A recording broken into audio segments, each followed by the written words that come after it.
Our it doesn't end. I would like to explain it more based on an application pinahatan yesterday. For this is the will of God in Christ Jesus, it implies that God knows our situation, our every situation. Di ba lang? No wonder that in every situation, pwede ka nga makapasalamat, you can be encouraged or empowered to say thank you in spite of, wala kasi nga nung masakit ka parang akang, it doesn't mean like that. Why kita nagkalipay ng mga bagay, natagong mamalain sa atong paglilingkod o kung sa iba na tao. We are not thankful for that. What we mean is this, hindi nagkarak sila o naghahandong sila. What we mean is we are confident and we are assured that whatever take place sa atong kabuhi, it is all in God's mind because we belong to Him. He is our God that we worship and He is the owner of the universe, that all things is in His mind.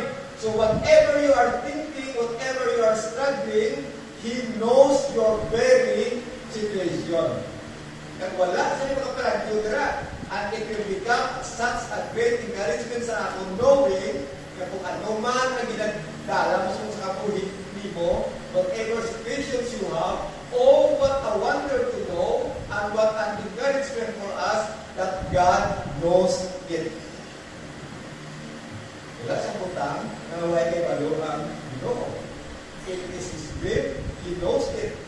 We know that God is such an omniscient God.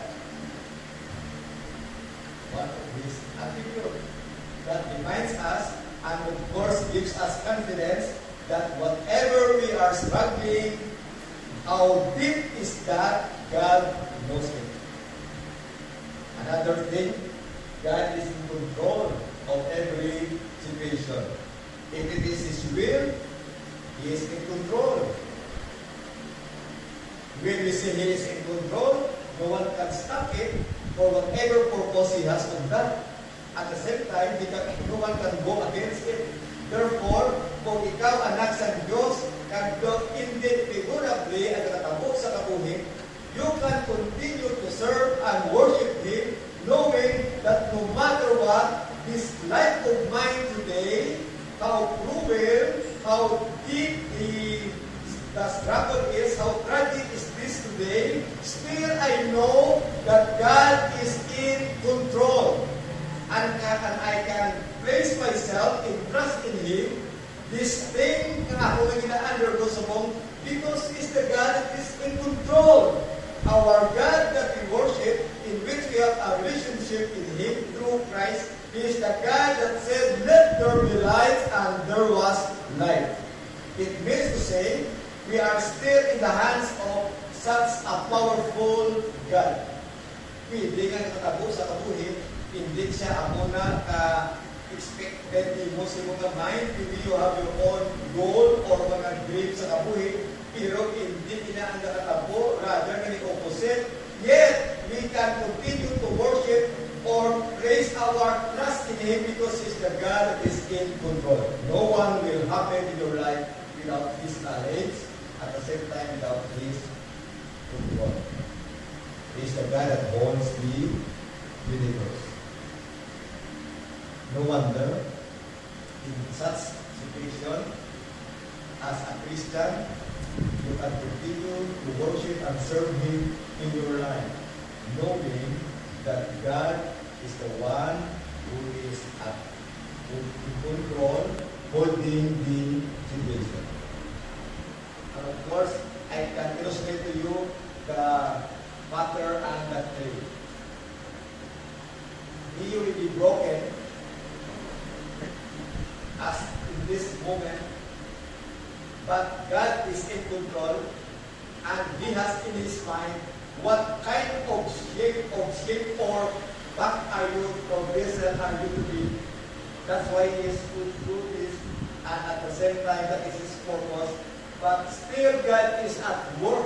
He will continue to work into such work in which ang iyang hunahuna, ang iyang purpose will come and will be realized in His due time.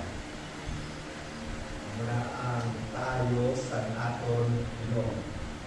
Nakita nga mga anak niya, discard ang magpapagudlay sa ginagubang sa kabuhi. We can look at it with a positive way na pagtanaw, and of course with confidence and with trust and with hope, because all things that took place in the life of these children, it will turn into good. It means to say we will become more deeper. Okay?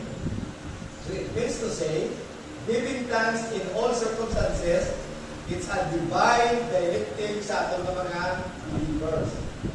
That ini siya, signify that gratitude is not contingent on our feelings. Hindi sa ating feeling o sitwasyon yan. But is rooted in our relationship with God through Christ Jesus. Okay?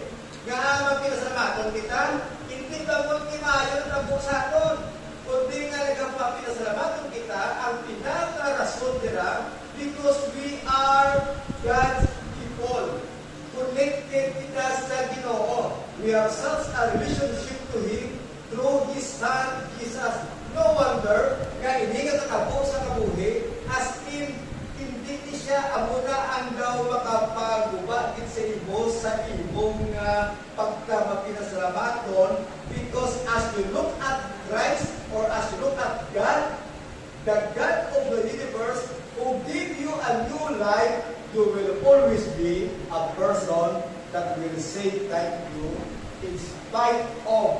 Kung masakit ka, yes, kung sakit ka, but you will say, Lord, in spite of this, I would like to say thank you to you, because regardless of this, I know you are holding it, and you have such a purpose in it, and one of that is, I can continue to depend upon you. You reminded me of my way of life, and therefore, right now, O Lord, I would like to say thank you that even I am sick today, still you are using this for your own glory. It is giving thanks in all circumstances. It makes us grow. Thankfulness can lead us to spiritual maturity. Okay? So, ito isa ang D8 in Christ. In Christ Jesus for you.